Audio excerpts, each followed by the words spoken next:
Ma'am, ये आज यहाँ पर एक फेस्टिवल था, आपका फूड फेस्टिवल, क्या बताएंगे इसके बारे में और इसका पर्पस क्या था ऑर्गेनाइज करने का? नमस्कार, मैं डॉक्टर शारदा हूँ, principle of Jammu institute of Ayurveda and research Jammu से। और आज यहाँ पे आयुर्वेदा डे मनाया जा रहा है।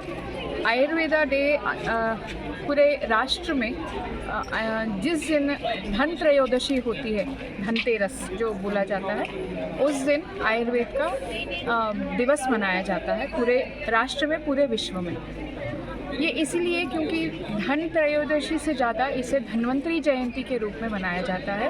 और धन्वंतरी जो आयुर्वेद के देवता माने जाते हैं, उनके स्मरण में, उनसे जो आयुर्वेद का उद्धार हुआ है, आयुर्वेद की उत्पत्ति हुई है, उसको याद करते हुए, स्मरण करते हुए सारे विश्व में आयुर्वेद को बढ़ाना और उसका उपयोग करके स्वस्थ रहना, इसके उपलक्ष्य में आयुर्वेद दिवस मनाया जाता है। इस वर्ष धन्वंतरी जयंती नवंबर 10 तारीख को है। और उससे पहले, एक महीने से पहले ही, हमारे national commission for Indian system of medicine नई दिल्ली और हमारे ministry of Ayush, government of India की तरफ से जो हमें आदेश मिला हुआ है कि सारे आयुर्वेद से जुड़े हुए जो भी लोग हैं, जैसे कॉलेजेस हो गए, छात्र हो गए जो आयुर्वेद BAMS का कोर्स कर रहे हैं वो हो गए, जो MD और MS इन आयुर्वेदा कर रहे हैं, जो भी प्रैक्टिशनर्स हैं, गवर्नमेंट हो या प्राइवेट हो, जो भी आयुर्वेद से जुड़े हुए टीचर्स हैं, फार्मा इंडस्ट्रीज़ में हैं, जो भी आयुर्वेद से जुड़ा हुआ है, इस पर्व को एक महीने से मना रहे हैं। इसके तहत बहुत सारे कॉम्पिटिशन्स, एक कॉलेज के लेवल पे बहुत सारे कॉम्पिटिशन्स ऑर्गेनाइज किए हैं। और उन कॉम्पिटिशन्स में एक ये भी कॉम्पिटिशन है कि फायरलेस कुकिंग। और हमारे इस Jammu institute of Ayurveda and research में आज के दिन इस प्रतियोगिता, कुकिंग प्रतियोगिता का भी आयोजन किया गया है। और इसमें हमारे जो छात्र हैं, BAMS के छात्र हैं, उन्होंने बहुत बढ़ चढ़ के यहाँ पे इसमें भागीदार बने।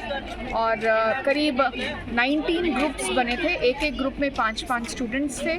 और उन्होंने बहुत अलग अलग किस्म के आयुर्वेद के सिद्धांतों पे आधारित बहुत सारे खाद्य पदार्थ, पानीय उन्होंने तैयार किया और शोकेस किया, और जिसका बस अब जजमेंट होने जा रहा है। तो इस उपलक्ष्य में कि आयुर्वेद बच्चों का और सारे सोसाइटी में एक अवेयरनेस जागे कि आयुर्वेद क्या है और इसके इस्तेमाल से हम कैसे स्वस्थ रह सकते हैं, कैसे निरोग रह सकते हैं, और अगर कुछ रोग हुआ तो उसमें किस तरीके का खाना और पानी अगर लें तो हम उस रोग से मुक्ति पा सकते हैं। आप लोगों को क्या मैसेज देंगे, जबकि होम्योपैथी और एलोपैथी की मेडिसिन आजकल काफ़ी महंगे मिल रहे हैं, जो इलाज है वो आसमान छू रहे हैं, जो रेट्स हैं लोग बर्दाश्त नहीं कर पा रहे हैं, तो आयुर्वेदा जो है वो अब दोबारा से एक तरह से जो है वो रिवाइव हो रहा है, तो लोगों को क्या बोलेंगे इसके रिलेटेड आप?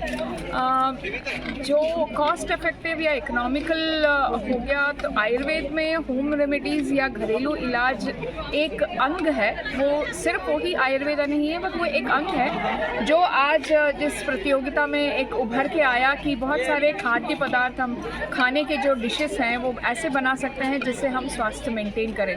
और खाने के साथ ही जब अगर ये हो सकता है तो हम ये सबसे पहला होगा कि स्टेप कि हम कॉस्ट इफेक्टिवनेस को हम कम करें।